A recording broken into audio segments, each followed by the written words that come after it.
Hello hi welcome नमस्ते, मेरा नाम ऋतिक और आज हम फिर से बात करेंगे एक और इंटरेस्टिंग कंसेप्ट के ऊपर। तो ये वीडियो उन बच्चों के लिए मोस्ट इंपॉर्टेंट होने वाली है जिनके पास सब्जेक्ट है मनी एंड बैंकिंग या फिर मनी एंड फाइनेंशियल मार्केट्स। तो चलिए शुरू करते हैं आज की वीडियो को। तो हम बात कर रहे थे लेसन नंबर 4 के बारे में, है ना, क्योंकि लेसन नंबर 3 तक की वीडियोस मैं ऑलरेडी यूट्यूब पे अपलोड कर चुका हूँ। जिसने अब तक प्रीवियस वीडियोस ना देखी हो पहले देखिए वो वाली वीडियो जरूर देख लेना, और हमेशा हर एक प्लेलिस्ट की वीडियो को टॉपिक वाइज और चैप्टर वाइज ही कवर किया करो।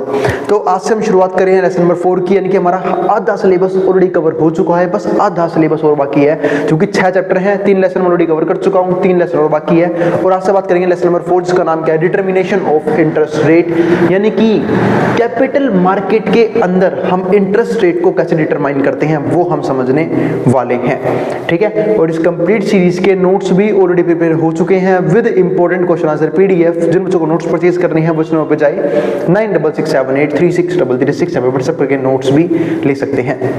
अब देखते हैं टॉपिक क्या है लेसन नंबर 4 का, डिटर्मिनेशन ऑफ इंटरेस्ट रेट, यानी कि इंटरेस्ट रेट को डिटरमाइन कैसे किया जाएगा। तो एक मोस्ट इंपॉर्टेंट चीज आती है यहाँ पे, इंटरेस्ट रेट। अब बात आती है कि भैया इंटरेस्ट रेट जो है वो होता क्या है, पहले वो समझ लेते हैं। हम सब जानते हैं जब हम किसी से पैसा उधार पे लेते हैं तो हमें उसके बदले इंटरेस्ट पे करना पड़ता है, और जब हम किसी को पैसा उधार पे देते हैं तो हम उसे इंटरेस्ट लेते हैं, है ना। क्यों लेते हैं वो चीज समझते हैं, क्योंकि इंटरेस्ट एक बहुत इंपॉर्टेंट चीज है। अगर मान लो कि मैंने किसी को 1 लाख रुपए दिए 1 साल के लिए, ठीक है, और मैं उस पर इंटरेस्ट रेट नहीं लेता, भूल जाता हूँ इंटरेस्ट रेट कोई कंसेप्ट भी होता है, तो जब वो मुझे वापस 1 लाख रुपए देगा तो क्या उसकी वैल्यू सेम रहेगी जो आज है? बिल्कुल नहीं। आप बोलोगे भैया उसकी वैल्यू गिर चुकी होगी, क्यों? क्योंकि लगातार इन्फ्लेशन बढ़ता रहता है, और जैसे जैसे इन्फ्लेशन बढ़ता है जो पैसे की वैल्यू आज है वो पैसे की वैल्यू फ्यूचर में नहीं होती है ना, यानी कि उसकी पैसे की वैल्यू गिरती चली जाती है। यानी कि किसी के पास 2000 सन में जो 2000 ईयर है उसमें हो 1 लाख रुपए, और आज 2025 में 1 लाख रुपए हो, दोनों में बहुत डिफरेंस है, बहुत एक ह्यूज डिफरेंट है। क्यों? क्योंकि इन्फ्लेशन की वजह से एक अमाउंट की वैल्यू जो है ना लगातार गिरती चली जाती है ना। तो जिस चीज की वजह से हम सब जो है वो इंटरेस्ट की बात करते हैं, तो इसी वजह से जब हम किसी को पैसा उधार पे देते हैं तो हम उसे इंटरेस्ट लेते हैं, और जब हम किसी से उधार लेते हैं तो हमें इंटरेस्ट पे करना पड़ता है, यानी कि इंटरेस्ट के साथ हमें प्रिंसिपल अमाउंट पे करना पड़ता है।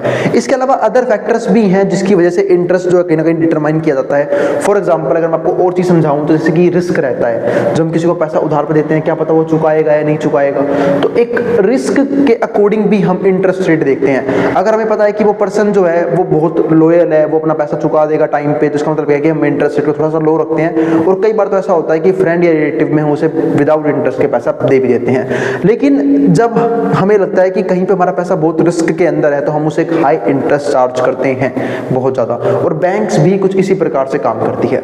इसके अलावा इंटरेस्ट रेट जो है ना वो एक चीज और समझाता है, टाइम वैल्यू ऑफ मनी। जैसे मैंने बोला ना इन्फ्लेशन कि टाइम के साथ साथ पैसे की वैल्यू कम होती रहती है, इसलिए जो है ना हम कहीं पे भी जब अपना अमाउंट इन्वेस्ट करते हैं तो हम सोचते हैं कि हमें एक अच्छा इंटरेस्ट रेट मिलना चाहिए, ताकि जो टाइम वैल्यू ऑफ मनी है ना, यानी कि टाइम के साथ साथ हमारे पैसे की वैल्यू भी बढ़ती रहे, हमारा पैसा मल्टीप्लाई होता रहे, वरना क्या होगा, हमारे पैसे की वैल्यू गिरती चली जाएगी। इसके अलावा जो हमें इस चैप्टर में स्टडी करना है सबसे इंपॉर्टेंट वो ये कि जो इंटरेस्ट रेट है उसका डिटर्मिनेशन मनी के डिमांड और सप्लाई से कैसे अफेक्ट होता है।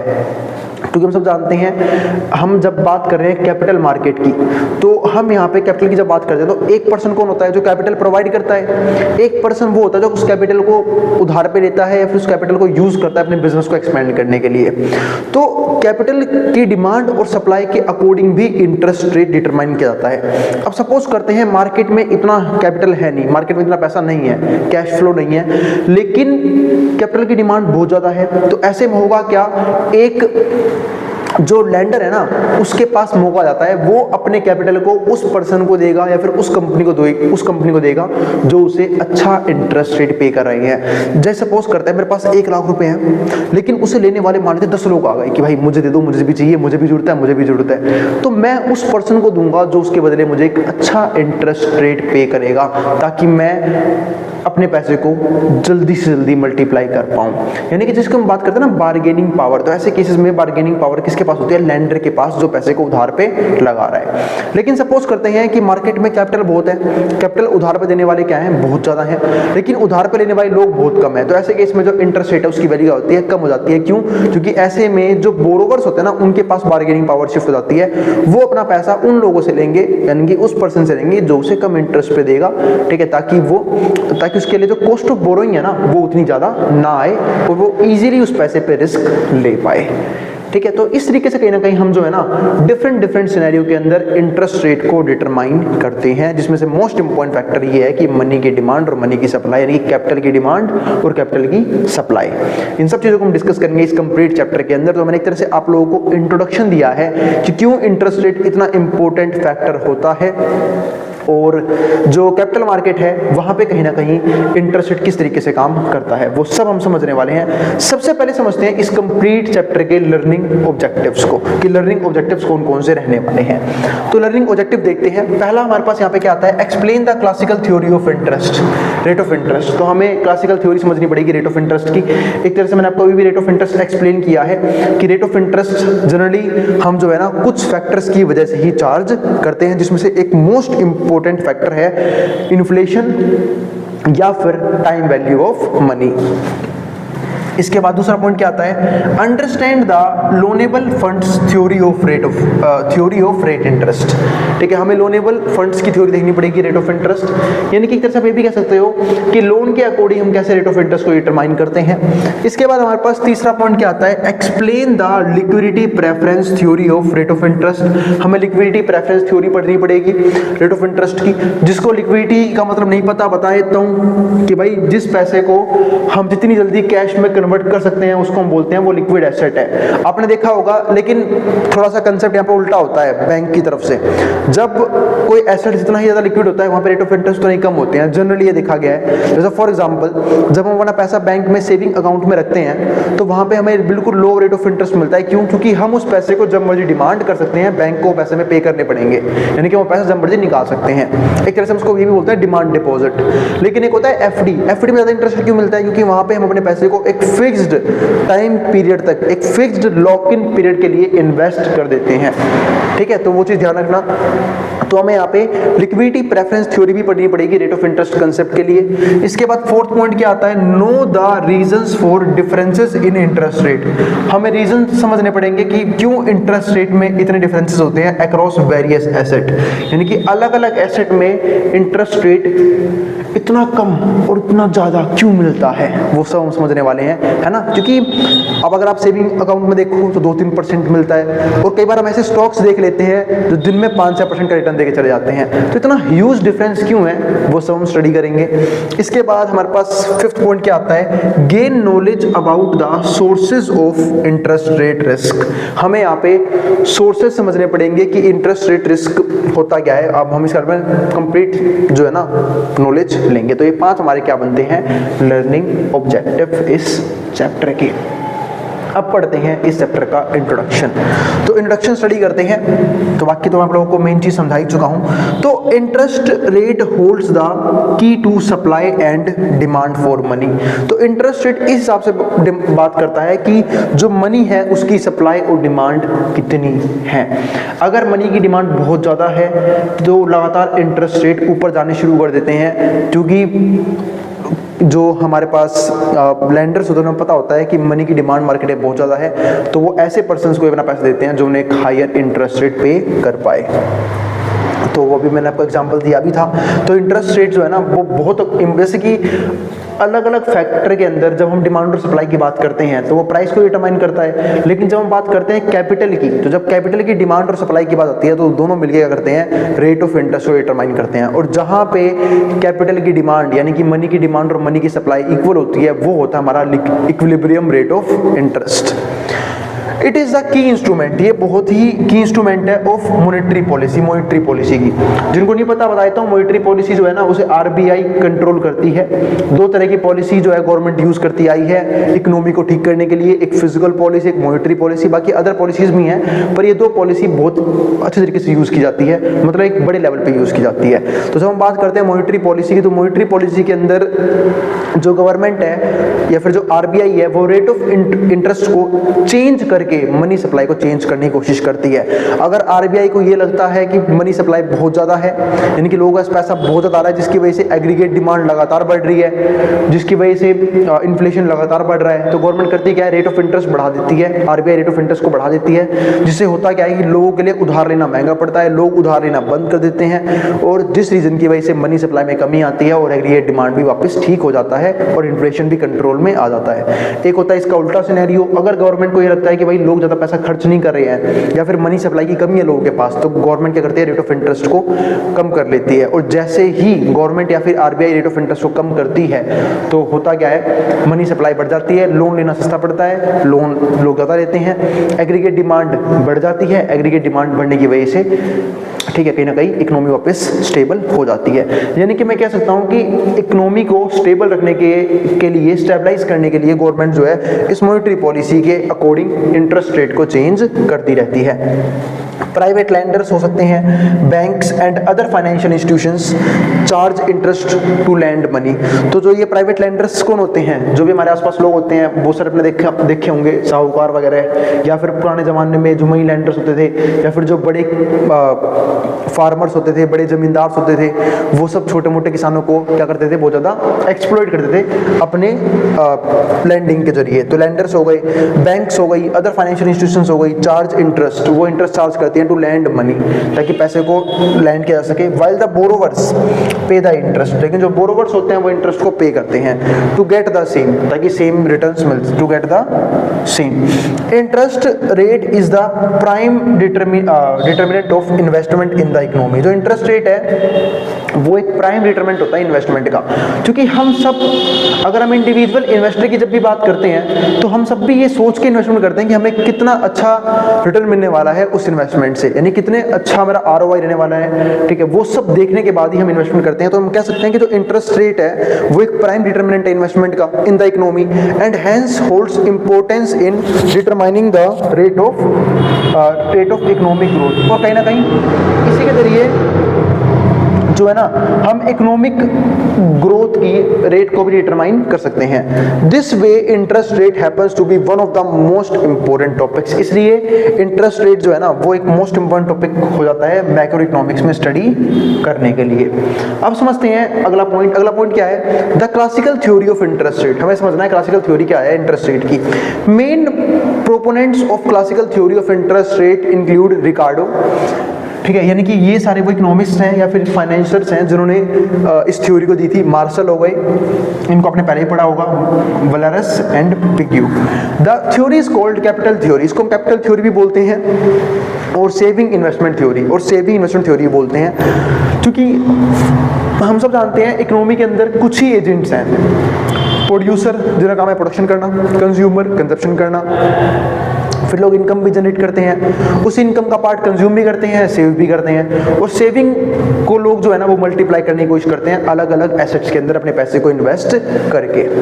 इसके बाद क्या आता है, it is also known as the real theory of interest. इसको हम बोलते हैं real theory of interest as it takes into account the role played by real factors of production. तो इसको हम क्या बोलते हैं, रियल थ्योरी ऑफ इंटरेस्ट की। इंटरेस्ट की रियल थ्योरी क्या है, as it takes into account the role played by the real factors of production.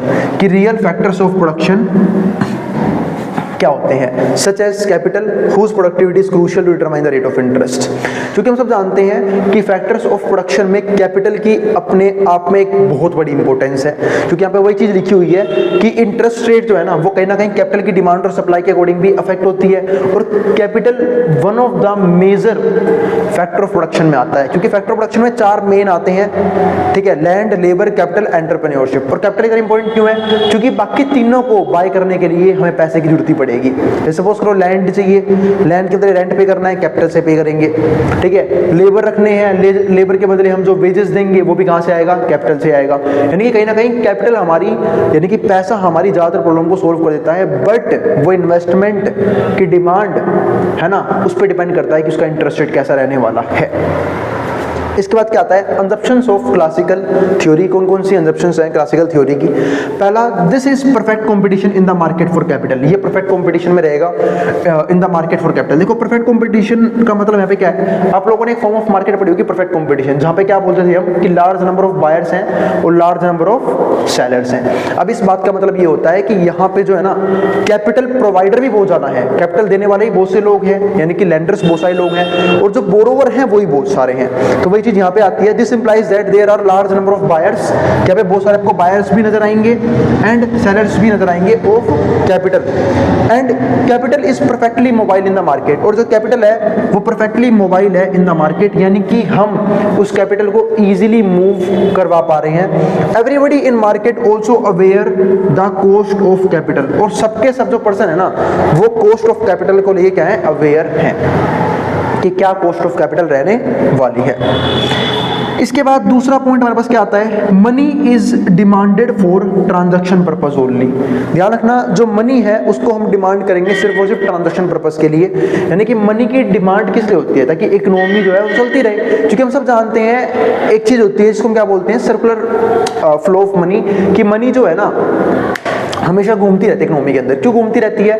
क्योंकि किसी एक की इनकम किसी दूसरे के लिए क्या बनती है, एक्सपेंडिचर। ऐसे ही किसी उस जिसने इनकम जनरेट करी वो भी कहीं ना कहीं अपने पैसे को खर्च करेगा, तो उसका एक्सपेंडिचर क्या बनेगा, किसी दूसरे के लिए इनकम। इस तरीके से जो पैसा है ना वो हमेशा घूमता रहता है, ठीक है। और इसी में से कुछ चंद पैसा लोग सेव कर लेते हैं, और अगर उसको भी इन्वेस्ट कर दें तो वो भी कहीं ना कहीं सर्कुलर फ्लो ऑफ इनकम का पार्ट बन जाता है। जैसे फॉर एग्जाम्पल, अगर मान लो मैंने अपना पैसा घर में ही रखा, क्योंकि अगर मैंने अपना पैसा कैश की फॉर्म में घर में रखा हुआ है, इसका मतलब है कि मैंने वो पैसा सर्कुलर फ्लो से बाहर निकाल लिया।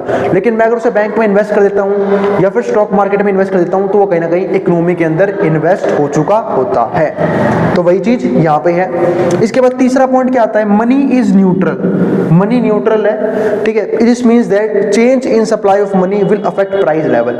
मतलब मनी तो अपने आप में न्यूट्रल है, लेकिन जो मनी की डिमांड और सप्लाई है वो दोनों मिलके कहीं ना कहीं क्या करते हैं, इंटरेस्ट रेट को डिटरमाइन करते हैं, और साथ साथ ध्यान रखना लेवल ऑफ आउटपुट को भी डिटरमाइन करते हैं। तो this means that change in supply of money will affect the price level. वो प्राइस लेवल को चेंज करेंगे and note the level of output. हाँ, लेवल ऑफ आउटपुट को चेंज नहीं करने वाले, ये चीज ध्यान रखना, ठीक है। तो ये चीज भी जरूर देखना।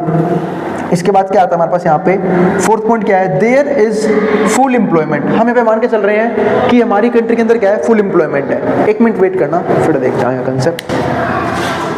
चलो अब डिस्कस करते हैं आगे ये पॉइंट। हाँ, तो मैं क्या बात कर रहा था, जैसे थर्ड पॉइंट हमारे पास यहाँ पे क्या आता है कि money is neutral. Money neutral होता है, this means that change in supply of money, की अगर मनी की सप्लाई में चेंज आता है will affect the price level, तो प्राइस लेवल को भी चेंज करता है। बिल्कुल सही बात है कि अगर मनी की सप्लाई में बदलाव आ रहा है, अब मनी की सप्लाई में बदलाव आने का मतलब क्या है कि लोगों के पास पैसा ज्यादा है, लोग क्या कर रहे हैं, डिमांड ज्यादा कर रहे हैं, तो होगा क्या कि जो प्रोड्यूसर हैं वो अपने गुड्स को एक अच्छे प्राइस लेवल पे सेट करके बेच सकते हैं, क्योंकि डिमांड ज्यादा है। और हम सब जानते हैं जब डिमांड बढ़ती है तो इन्फ्लेशन भी बढ़ता है और प्राइस लेवल भी बढ़ता है, तो प्राइस लेवल में चेंज भी यहाँ पे आएगा, ठीक है। And note the level of output. Output का लेवल यहाँ पे क्या रहेगा, सेम रहेगा, क्योंकि ध्यान रखना आउटपुट का लेवल जब भी बढ़ना चाहिए जब एम्प्लॉयमेंट का लेवल बढ़ता है। एक बहुत इंपॉर्टेंट चीज है यहाँ पे, क्योंकि अगर बिना एम्प्लॉयमेंट के लेवल के आउटपुट लेवल बढ़ रहा है, इसका मतलब क्या है कि इकोनॉमी में कुछ ना कुछ दिक्कतें आएंगी। देखो ऐसा होता क्यों है वो भी थोड़ा समझ लेते हैं। जब होता क्या है, आउटपुट लेवल बढ़ रहा है, अच्छी बात है, साथ साथ एम्प्लॉयमेंट भी बढ़ रही है। इस बात का मतलब यह है कि लोगों ने खुद अपने एफर्ट डाल के आउटपुट का लेवल जनरेट किया है, और जब लोगों को एम्प्लॉयमेंट मिली होगी तो लोगों को इनकम भी मिली होगी, यानी कि जो वो आउटपुट का लेवल बढ़ा है ना, तो उसे कंज्यूम करने के लिए लोगों के पास पैसा भी है। वरना होगा क्या कि आउटपुट का लेवल तो बढ़ गया, यानी कि सप्लाई तो बढ़ गई, लेकिन इनकम लोगों की बढ़ी नहीं, तो उस जो एक्स्ट्रा सप्लाई हुई उसको खरीदेगा कौन, कोई खरीद ही नहीं पाएगा। तो वो सब कहीं ना कहीं इकोनॉमी के लिए दिक्कतें पैदा कर सकती हैं और अच्छी बात नहीं होती। जिस चीज की वजह से हम क्या बोलते हैं यहाँ पे कि मनी अपने आप में न्यूट्रल है, और अगर उसकी सप्लाई में चेंज आ रहा है तो प्राइस लेवल में चेंज आएगा, लेकिन आउटपुट के लेवल में चेंज नहीं आएगा। अब इसका फोर्थ पॉइंट क्या आता है, there is a full employment in the country. हम मान रहे हैं कि कंट्री के अंदर फुल एम्प्लॉयमेंट है, और फुल एम्प्लॉयमेंट मतलब क्या है कि कंट्री जो है वो अपने पोटेंशियल लेवल प्रोडक्शन कर रही है। जैसे कि जब हम इंडिया की बात करते हैं तो इंडिया में क्या फुल लेवल या फिर फुल आउटपुट लेवल जनरेट होता है? बिल्कुल नहीं होता। क्यों? क्योंकि इंडिया में फुल एम्प्लॉयमेंट लेवल पे काम ही नहीं चल रहा है, बहुत से लोग बेरोजगार हैं। और अगर उन सब बेरोजगार लोगों को काम दिया जाए और उनकी प्रोडक्टिविटी को यूज किया जाए तो प्रोडक्शन को एक मास लेवल पे बढ़ाया जा सकता है। वही चीज यहाँ पे, there is full employment in the country, the concept of full employment confirm to the fact that the economy is working at full potential, कि इकोनॉमी जो है ना अपने पूरे पोटेंशियल के साथ काम कर रही है। लास्ट पॉइंट और fifth point, supply creates its own demand. इसका मतलब ये है कि इस बात का सिंपल सा मतलब है, जब सप्लाई बढ़ती है तो अपने डिमांड को खुद बढ़ाते हुए चलती है। और ये इकोनॉमी के लिए अच्छी बात होती है कि अगर सप्लाई अपना डिमांड खुद क्रिएट कर रही है तो, यानी कि सप्लाई बढ़ तो रही है लेकिन पैरेलल साथ साथ डिमांड भी बढ़ रही है, जिससे हुआ क्या कि इकोनॉमी में एक बैलेंस बना रहेगा। वरना सोचो अगर सिर्फ सप्लाई बढ़ जाए, डिमांड ना बढ़े, तो मार्केट में क्या आएगा? डिफ्लेशन क्रिएट होगा, यानी कि एक रिसेशन आ सकता है लॉन्ग टर्म के अंदर। और अगर इसका उल्टा सिनेरियो हुआ, यानी कि सप्लाई नहीं बढ़ी, सिर्फ डिमांड बढ़ रही है, तो इन्फ्लेशन इतना बढ़ जाएगा कि लोगों के लिए सर्वाइवल बहुत मुश्किल हो जाएगा। यानी कि दोनों केसेस जो है ना वो इकोनॉमी के लिए बहुत खतरनाक होते हैं। तो इसलिए पॉइंट भी काफी इंपॉर्टेंट है कि सप्लाई अपना डिमांड जो है वो खुद क्रिएट कर लेती है। तो उम्मीद है आपको यहाँ तक के सारे टॉपिक समझ में आ गए हैं। अब हम शुरू करते हैं कंसेप्ट। तो सबसे पहले समझते हैं कि कैपिटल की जो हम बात करते हैं उसकी इतनी डिमांड क्यों की जाती है। तो ये कैपिटल की डिमांड हम करते हैं एसेट्स को जनरेट करने के लिए। यानी कि जब भी एक फर्म, एक इंडस्ट्री, एक बिजनेस, एक इकोनॉमी कैपिटल की डिमांड करती है तो वो चाहती है या तो इकोनॉमी को एक्सपेंड किया जाए, बिजनेस को एक्सपेंड किया जाए, ज़्यादा से ज़्यादा मशीनरी लेके आई जा पाए, या फिर एडवांस टेक्नोलॉजी यूज़ करनी हो, कुछ इनिशिएटिव लेना हो। इन सब चीज़ों के लिए ना कहीं कैपिटल यूज करते हैं। यानी कि मेनली कैपिटल यूज करने का मतलब ही क्या होता है कि हम कहीं ना कहीं एसेट जनरेट करने की बात कर रहे हैं। क्योंकि जब ये कैपिटल वर्ड हम सुनते हैं ना उसका मतलब पता है क्या होता है? वो पैसा जो एक बिजनेसमैन अपने बिजनेस में लगाता है बिजनेस को चलाने के लिए। तो कोई भी पर्सन बिजनेस में पैसा लाए क्या करेगा? अलग अलग एसेट जनरेट करेगा, जिन एसेट के जरिए वो फ्यूचर में प्रॉफिट्स कमा सकता है ना। तो कैपिटल का मेन काम क्या होता है कि एसेट जनरेट करना, यानी कि जितनी ज्यादा कैपिटल होगी उतनी ज्यादा एसेट जनरेट की जा सकती है, और जितनी कम कैपिटल होगी उतना ही कम हम एसेट जनरेट कर सकते हैं। तो कैपिटल का सिंपल सा मतलब क्या आता है कि एक बिजनेस, एक इंडिविजुअल या फिर एक इकोनॉमी में कैपिटल की डिमांड जब ही की जाती है जब इन्वेस्टमेंट करनी हो या फिर एसेट्स को जनरेट करना हो। अब यहाँ पे एक मेजर इशू आता है कि कैपिटल आएगी कहाँ से। कैपिटल को तो हम अलग अलग फॉर्म से बोरो कर सकते हैं, या तो एक पर्सन, एक इंडिविजुअल खुद की कैपिटल लगाए, खुद का पैसा सेव किया हुआ लगाए, या फिर अगर उसे और ज़्यादा एसेट जनरेट करने तो उसे अपना पैसा यानी कि अपनी कैपिटल उधार पे लेनी पड़ सकती है। अब वो उधार उसे कहाँ से मिलेगा? अलग अलग लोगों से, अलग अलग फाइनेंशियल इंस्टीट्यूशन से। लेकिन दिक्कत क्या है? कोई भी उधार फ्री में नहीं देता, उसके बदले एक कॉस्ट आती है, उसको पता है क्या बोलते हैं? Rental cost of capital. देखो ये लिखा हुआ है ना, कहाँ पे? Rental cost of capital. तो रेंटल कॉस्ट ऑफ कैपिटल का मतलब होता है वो पैसा जो हमें कैपिटल को लेने के बदले देना पड़ रहा है, जिसको हम एज अ इंटरेस्ट भी बोल सकते हैं। कि सपोज करते हैं किसी ने कहीं से 1 करोड़ रुपए उठाए, अब 1 करोड़ रुपए का मान लेते हैं जो इंटरेस्ट रेट 10% है। कितना? एनुअली 10% है, तो यानी कि उसे 1 करोड़ के बदले 1 करोड़ का 10% कितना होगा? 10 लाख रुपए से देने पड़ेंगे हर साल एज अ रेंटल कॉस्ट या फिर एज अ इंटरेस्ट और ब्याज, है ना। तो ये चीज होगी हमारे पास यहाँ पे रेंटल कॉस्ट ऑफ कैपिटल। अब बात ये आती है कि एक पर्सन कैपिटल की डिमांड कब करेगा और कब नहीं करेगा। देखो जब रेंटल कॉस्ट जो है ना, यानी कि जो इंटरेस्ट है वो ज्यादा चार्ज किया जाता है तो एक पर्सन उधार लेने से बचता है, चाहे वो एक इंडिविजुअल कंजप्शन के लिए उधार ले रहा हो, चाहे किसी और पर्पस के लिए उधार ले रहा हो, चाहे वो बिजनेस के लिए उधार ले रहा हो, क्योंकि खासकर बिजनेस में तो रिस्क भी इन्वॉल्व होता है ना। तो लोग सोचते हैं कि कैपिटल जो हम ले रहे हैं उसके लिए रेंटल कॉस्ट यानी कि इंटरेस्ट जो है ना वो कम से कम आनी चाहिए ताकि बर्डन ना बढ़े। 1 मिनट वेट करना, फिर आगे देखते हैं। चलो फिर अब आगे देखते हैं। हाँ, तो मैं क्या करता हूँ ताकि बर्डन ना बढ़े, क्योंकि इंटरेस्ट जब कम रहेगा तो कॉस्ट कम आएगी, ब्याज कम देना पड़ेगा, तो कैपिटल को इजीली एक पर्सन बोरो कर सकता है, साथ साथ उस पैसे पर रिस्क भी ले सकता है। लेकिन वहीं पे अगर इंटरेस्ट रेट ज़्यादा पे करना पड़ रहा है तो इसका मतलब क्या है कि उसे ज़्यादा महंगी कीमत चुकानी पड़ रही है उस पैसे के लिए, उस कैपिटल के लिए, जिसके जरिए हुआ क्या, उसके लिए वो बोरोइंग काफ़ी महंगी साबित होगी, जिससे वो रिस्क भी शायद ना ले पाए। इसलिए ऐसे केसेस में एक पर्सन और ज्यादा कैपिटल इंट्रोड्यूस नहीं करता अपने बिजनेस के अंदर या फिर बोरोइंग बंद कर देता है। यानी कि अगर हम यहाँ पे एक कंसेप्ट देखें कि इंटरेस्ट का कैपिटल की डिमांड से क्या रिलेशन है, तो आप क्या बोलोगे? नेगेटिव रिलेशन है। अगर इंटरेस्ट रेट ज्यादा है तो लोग कैपिटल की डिमांड कम कर देते हैं, और अगर इंटरेस्ट रेट कम है तो लोग कैपिटल की डिमांड बढ़ा देते हैं। ठीक है, तो ये एक तरीका होता है कैपिटल की डिमांड को इंटरेस्ट से रिलेट करने के लिए।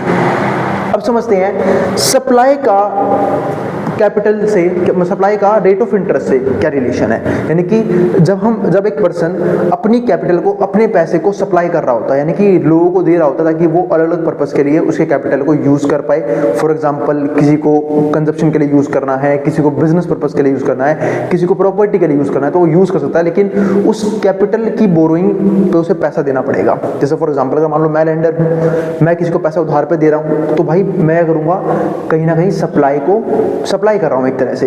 तो सप्लाई का रेट ऑफ इंटरेस्ट से क्या रिलेशन है वो समझते हैं। मैं कब अपने पैसे को सप्लाई करना चाहूंगा, मैं कब अपने पैसे को उधार पे देना चाहूंगा, जब मुझे रेट ऑफ इंटरेस्ट ज्यादा मिलेगा, तभी तो मुझे मोटिवेशन मिलेगा ना कि हाँ मुझे पैसा जो है उधार पे लगाना चाहिए, क्योंकि मुझे यहाँ से प्रॉफिट जनरेट करने का मौका मिल रहा है। ठीक है, तो इसका मतलब क्या है कि रेट ऑफ इंटरेस्ट का और कैपिटल सप्लाई का डायरेक्ट और पॉजिटिव रिलेशन देखने को मिलता है। अगर रेट ऑफ इंटरेस्ट ज्यादा होते हैं तो जो लेंडर्स हैं, यानी कि जो उधार देने वाले हैं, वो ज्यादा मोटिवेट होते हैं अपने पैसे को उधार पे लगाने के लिए, और अपना पैसा उधार पे लगाते भी हैं। लेकिन वहीं पे अगर रेट ऑफ इंटरेस्ट कम होगा तो लोग कम मोटिवेट होंगे, लोग अपना पैसा उधार पे नहीं लगाएंगे, तो सप्लाई क्या हो जाएगी, कम हो जाएगी।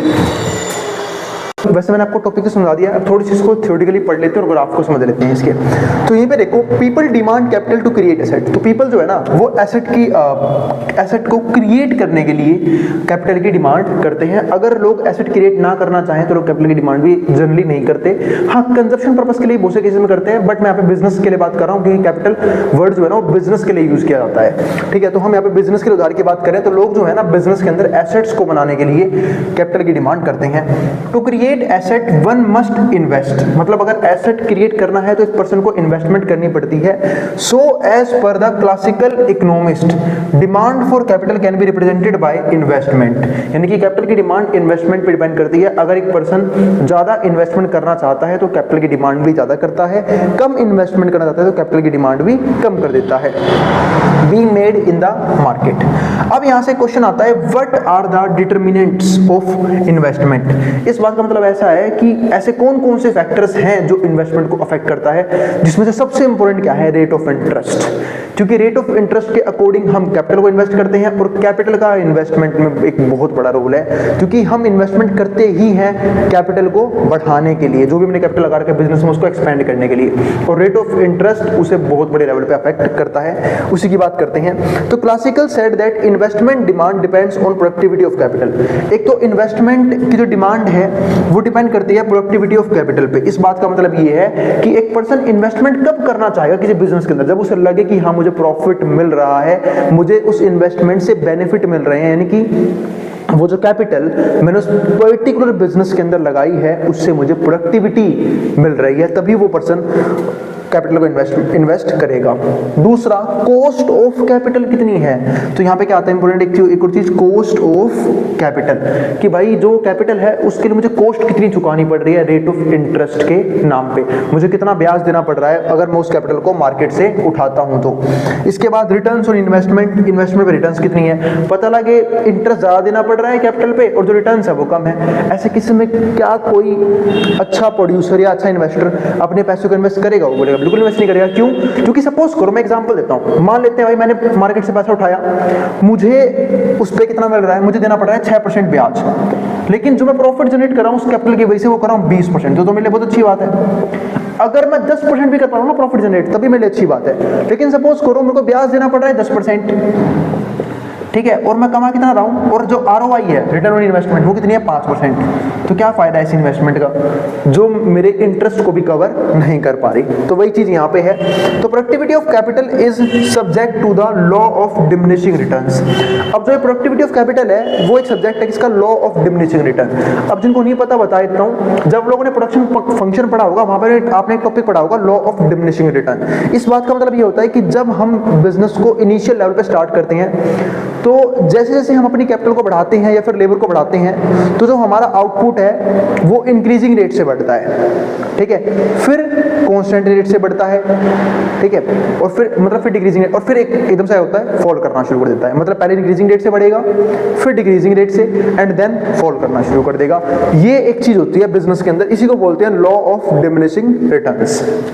इसका मतलब जब आप किसी बिजनेस के अंदर शुरुआत में पैसा लगाते हो तो आपका पैसा बहुत तेजी से बढ़ता है, जिसको हम बोलते हैं इंक्रीजिंग रेट से बढ़ना, फिर डिक्रीजिंग रेट से बढ़ता है, और फिर एक बार आपने बहुत ज़्यादा पैसा लगा दिया बिजनेस के अंदर तो वो किसी काम का नहीं बचता, ठीक है, वो जो आउटपुट है वो फॉल करना शुरू कर देता है। वही चीज यहाँ पे है, which says that as more as units of capital is employed, यानी कि जितनी ज्यादा हम कैपिटल एम्प्लॉय करेंगे the marginal product of capital will be decline, उतनी ही मार्जिनल प्रोडक्ट जो है ना वो क्या होती चली जाएगी, कम होती चली जाएगी, यानी कि उतना ही एडिशनल आउटपुट कम होता चला जाएगा। लेकिन हम तो ये सोच के लगाते हैं ना कि अगर मैंने 10 रुपए लगाए थे तो प्रॉफिट 5 रुपए का हुआ, 20 लगाऊंगा तो 5 का प्रॉफिट 10 में कन्वर्ट हो जाएगा, ये सोच के लगाते हैं। लेकिन एडिशनल आउटपुट यहाँ पे कम होता चला जाता है, जिसकी वजह से लोग जो है ना हमेशा कैपिटल की प्रोडक्टिविटी को देखते हुए ही नए कैपिटल को इन्वेस्ट करते हैं।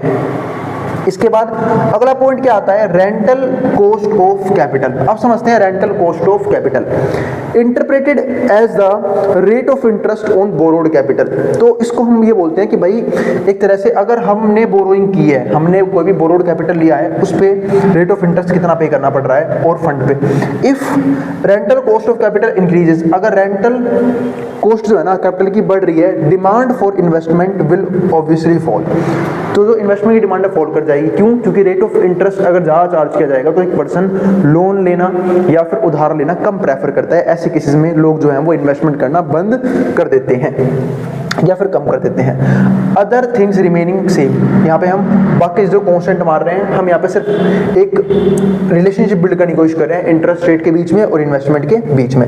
इन other words, higher the rate of interest, अगर इंटरेस्ट रेट हायर है, higher will be the cost of borrowing, तो बोरिंग की कॉस्ट भी ज़्यादा आएगी, and lower will be the quantity of investment, तो लोग जो है ना क्वांटिटी ऑफ इन्वेस्टमेंट कम कर देंगे। यानी कि एक तरह से नेगेटिव रिलेशन होता है किसके बीच में, इंटरेस्ट के बीच में और इन्वेस्टमेंट के बीच में। इंटरेस्ट रेट ज़्यादा, लोग इन्वेस्टमेंट कम कर देंगे, और इंटरेस्ट रेट कम, इन्वेस्टमेंट को बढ़ा देंगे। Hence demand for investment is inversely और negatively related to the rate of interest. तो यहाँ पे हमारा फॉर्मूला ये बनता है I इक्वल्स टू FR, जिसको हम कैसे दिखाते हैं, DI अपॉन में DR लेस देन 0। ये 0 से क्या हो जाता है हमारा, यानी कि इन्वेस्टमेंट में चेंज रेट की वजह से 0 से क्या होता है, कम, नेगेटिव, जहां पे I हमारा क्या है इन्वेस्टमेंट, R हमारा क्या है इंटरेस्ट रेट। तो ध्यान रखना, मतलब इन्वेस्टमेंट में चेंज किसकी वजह से, रेट ऑफ इंटरेस्ट की वजह से, ठीक है, इसको क्या बोलते हैं डेरिवेटिव, डिफरेंशिएशन, वो हमारा लेस देन 0 आया, नेगेटिव आया, ठीक है, तो ये भी ध्यान रखना। इसके बाद क्या आता है, सप्लाई ऑफ कैपिटल। हाँ, एक बार इसका कर्व जरूर देख लेना, ये देखो ये रहा इसका कर्व, और आप लोगों ने लॉ ऑफ डिमांड का कर्व पढ़ा होगा, सेम टू सेम वैसा ही कर्व है जैसे डिमांड का कर्व होता है कि जब rate of interest R dash था तो लोग इन्वेस्टमेंट I डैश कर रहे थे, लेकिन जब रेट ऑफ इंटरेस्ट कम हो गया, R डैश से R डबल डैश हो गया, तो जो इन्वेस्टमेंट है वो भी I डैश से I डबल डैश यानी कि बढ़ चुकी है, ठीक है। यही होता है negative relation rate of interest के बीच में और इन्वेस्टमेंट के बीच में। जितना ज्यादा रहेगा रेट ऑफ इंटरेस्ट उतनी ही कम इन्वेस्टमेंट करेंगे लोग, और जितना कम रहेगा रेट ऑफ इंटरेस्ट उतनी ज्यादा इन्वेस्टमेंट करेंगे लोग। ये चीज ध्यान रखना। तो ये हो गया हमारा डिमांड फॉर कैपिटल का हमारा कंप्लीट कर्व, ठीक है। अब बात कर लेते हैं सप्लाई ऑफ कैपिटल की, हमारा नेक्स्ट कंसेप्ट, इसको देख लेते हैं। तो supply of capital depends on saving of individual. तो सप्लाई ऑफ कैपिटल किस पे डिपेंड करता है, इंडिविजुअल की सेविंग पे। भाई जब लोग बचाएंगे पैसा तब तो लोग इन्वेस्ट करेंगे, लेकिन दिक्कत पता है क्या है, लोग पता पैसा कब बचाते हैं, जब उन्हें लगता है कि मार्केट में उस पैसे को इन्वेस्ट करने से ज्यादा रिटर्न्स जनरेट किए जा सकते हैं, क्योंकि मोटिवेशन मिलता है ना, यार अरे यहाँ तो इतना ज्यादा पैसा मिल रहा है, हम अपने पैसे को बहुत तेजी से मल्टीप्लाई कर पा रहे हैं। लोग, क्योंकि लोग भी थोड़ा सा लालच में आते हैं कि हम अपनी प्रेजेंट कंजप्शन को सैक्रिफाइस क्यों करें, क्योंकि सेविंग करने का मतलब ही क्या होता है, आपने पैसा बचाया, इसका मतलब आपने अपनी कंजप्शन को कम किया। और कंजप्शन कब आप कम करोगे, आप सेविंग कब करोगे, जब आपको लगता है कि उस पैसे को इन्वेस्ट करने से मुझे बेनिफिट मिलेगा, मुझे फ्यूचर में अच्छे रिटर्न्स जनरेट करने का मौका मिलेगा, मैं फ्यूचर में एक अच्छी वेल्थ क्रिएट कर सकता हूं। और वो सब मोटिवेशन कब आते हैं, जब इन्वेस्टमेंट के जरिए इंटरेस्ट रेट ज्यादा मिलता है। यानी कि मैं कह सकता हूं कि इंटरेस्ट रेट का सप्लाई से पॉजिटिव रिलेशन है, वही चीज यहां पे है। The classicals interpreted saving as a postponement of present consumption, क्योंकि हम यहाँ पे अपनी प्रेजेंट कंजप्शन को पोस्टपोन कर देते हैं कि हम अभी कंज्यूम नहीं करेंगे, फ्यूचर में कंज्यूम करेंगे। So people can save by curtailing their present consumption, मतलब वो कट कर देते हैं अपनी प्रेजेंट कंजप्शन को। This is possible if they have willingness and capability to save. इसका मतलब क्या है कि या तो उनकी चाहत है पैसा बचाने की और वो कैपेबल भी है सेव करने को, since money is mean for transaction purpose only, क्योंकि मनी सिर्फ फिर वो यूज करते हैं ट्रांजैक्शन पर्पस के लिए। But postponement of consumption if it must be done at all, मतलब अगर वो अपने कंजप्शन को पोस्टपोन कर रहे हैं, इस बात का मतलब क्या है, तो must be influenced by some strong incentive, यानी कि कुछ ना कुछ स्ट्रॉन्ग तो बदले मिलना चाहिए ना। तो स्ट्रॉन्ग इंसेंटिव बोल लो आप या मोटिवेशन बोल लो, that can be put the money other use, यानी कि जहां पे वो अपने पैसे को लगाएंगे और वहां से उन्हें बेनिफिट मिलने वाला है। This incentive is called rate of interest, और वही इंसेंटिव क्या होता है उनका, रेट ऑफ इंटरेस्ट, यानी कि रेट ऑफ इंटरेस्ट अच्छा मिलना चाहिए अगर वो अपने पैसे को सेव कर रहे हैं और देन इन्वेस्टमेंट कर रहे हैं उसकी। Expected to the earn from postponing present consumption और सेविंग मनी टुडे। क्योंकि हम सब जानते हैं, हम सब कहीं ना कहीं अपनी लाइफ में पैसे को बचा रहे होते हैं, पैसे को सेव कर रहे होते हैं, लेकिन हम सब ये भी कोशिश करते हैं कि उसे एक अच्छी जगह इन्वेस्ट भी किया जाए, क्योंकि जब तक हमारा पैसा इन्फ्लेशन को बीट नहीं करता, इसका मतलब क्या है कि हमारा पैसा टाइम के साथ साथ डेप्रिशिएट हो रहा है। जैसे फॉर एग्जाम्पल, मैं आपको एग्जाम्पल देता हूँ, एक मान लेते हैं कि भाई किसी ने अपना पैसा एफडी में रखा हुआ है सेव करके, तो उसका पैसा भी कुछ ज़्यादा कमा नहीं रहा, उसका पैसा भी क्या कर रहा है, सिर्फ और सिर्फ इन्फ्लेशन को बीट कर रहा है, क्योंकि इंडिया में एक्सपेक्टेड इन्फ्लेशन रेट या फिर जो एवरेज इन्फ्लेशन रेट है वही रहता है 6 से 8% के बीच में, यानी कि जब तक हम 6 या 8% से ज़्यादा रिटर्न जनरेट नहीं कर पा रहे हैं एनुअली, तब तक हम अच्छा प्रॉफिट जनरेट नहीं कर पा रहे हैं। तो आगे देखते हैं इस चीज को। तो saving money today, the classicals argued that the rate of interest offered is higher. अब क्लासिकल ये भी आर्ग्यू करते हैं कि जो रेट ऑफ इंटरेस्ट है वो ऑफर कैसे होने चाहिए, हायर रेट ऑफ इंटरेस्ट मिलने चाहिए। Saving will also be higher, क्योंकि सेविंग को हायर करने के लिए रेट ऑफ इंटरेस्ट को हायर होना पड़ेगा, यानी कि जितना ज्यादा रेट ऑफ इंटरेस्ट रहेगा लोग उतना ही ज्यादा सेविंग की तरफ मोटिवेट होंगे, since it will be act as motivation, क्योंकि ये मोटिवेशन की तरह काम करेगा, and incentive for curtailing today's consumption, ताकि लोग अपनी आज की कंजप्शन को कम कर पाए।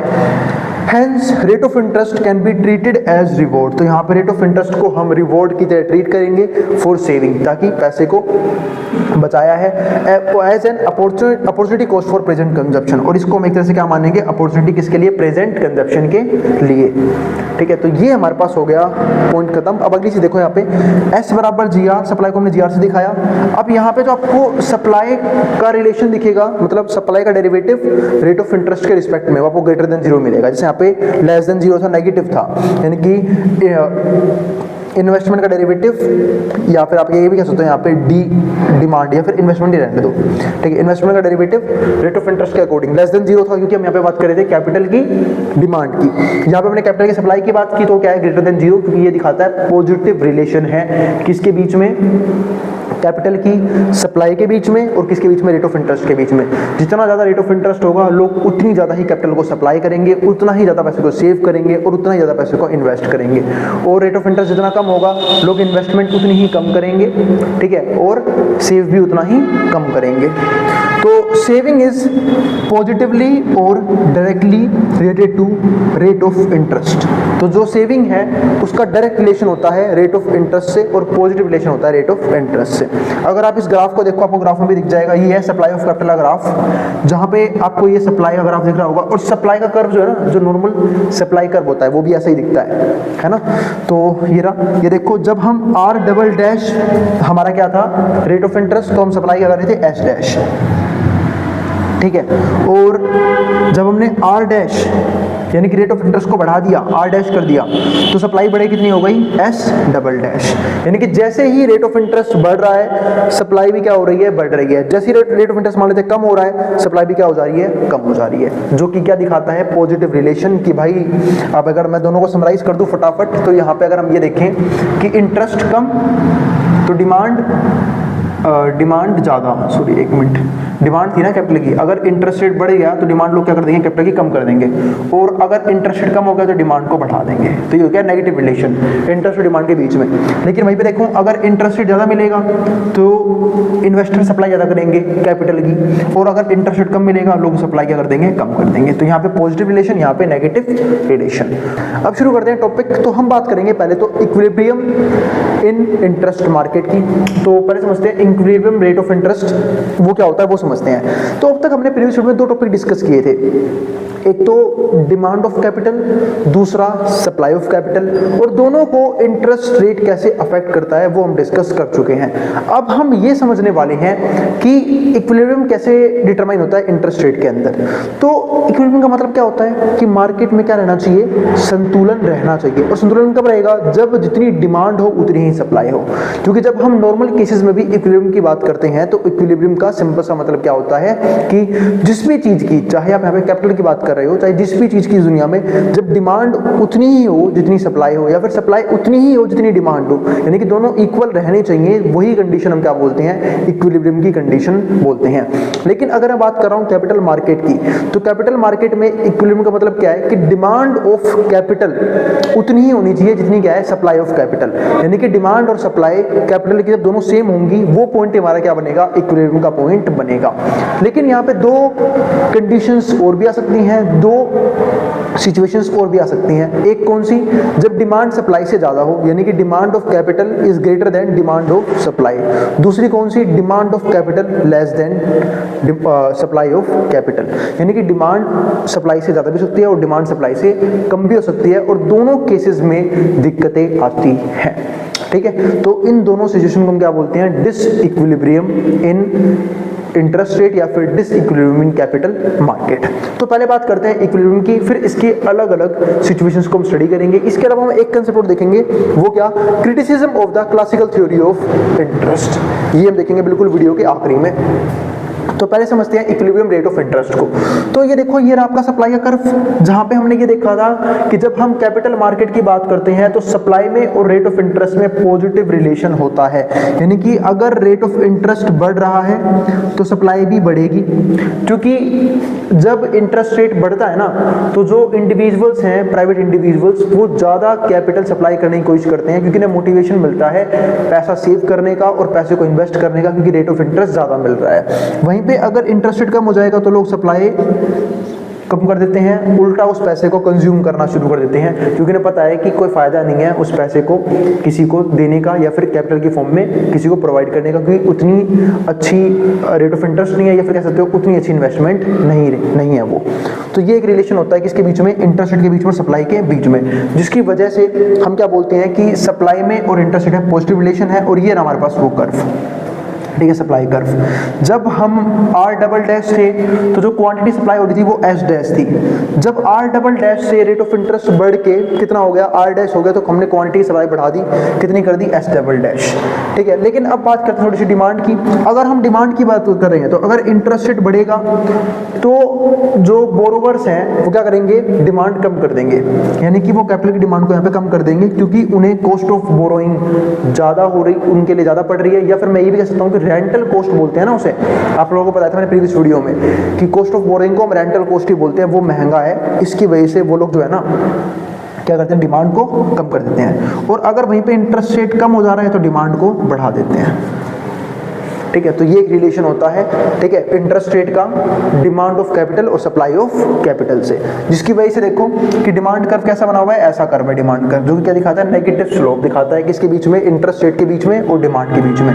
देखो यहीं पे देखो, अगर रेट ऑफ इंटरेस्ट यहाँ पे बहुत ज्यादा है तो कितनी कम क्वांटिटी सप्लाई की जा रही है, कितनी कम क्वांटिटी डिमांड की जा रही है। वहीं पे अगर हम रेट ऑफ इंटरेस्ट कम कर लेते हैं तो डिमांड देखो कहाँ तक पहुंच सकती है, यहाँ तक पहुंच सकती है। तो ये एक तरीका होता है इस चीज को समझने का। तो ये हमारे पास क्या हो गया। और एक पॉइंट देखो, ये वाला जो पॉइंट है ना, वह जहां पे rate of interest R star है, ये एक पॉइंट बनता है equilibrium in demand and supply of capital. ठीक है, क्योंकि यहाँ पे जो पॉइंट है वहां पे डिमांड और सप्लाई दोनों इक्वल हो रहे हैं, और ये वो क्वांटिटी बनती है, ये वो क्वांटिटी है जो लोग सप्लाई भी कर रहे हैं इस रेट ऑफ इंटरेस्ट पे और उतनी लोग डिमांड भी कर रहे हैं उस रेट ऑफ इंटरेस्ट पे। तो इसको बोलते हैं इक्विलिब्रियम कंडीशन। तो सेविंग एंड इन्वेस्टमेंट इक्विलिब्रियम का ये हमारे पास क्या बन जाता है, कर्व बन जाता है। अभी पे देखते हैं, equilibrium rate of interest is determined at the point where demand for capital represented by investment demand and supply of capital represented by saving curve are equal. इसका मतलब ये है कि हम इक्विलिब्रियम कंडीशन वो बोल सकते हैं जहां पे जितनी डिमांड है कैपिटल की उतनी ही सप्लाई भी अवेलेबल है। ठीक है, एक पर्टिकुलर रेट ऑफ इंटरेस्ट पे, जिसको हम क्या बोलेंगे, इक्विलिब्रियम रेट ऑफ इंटरेस्ट।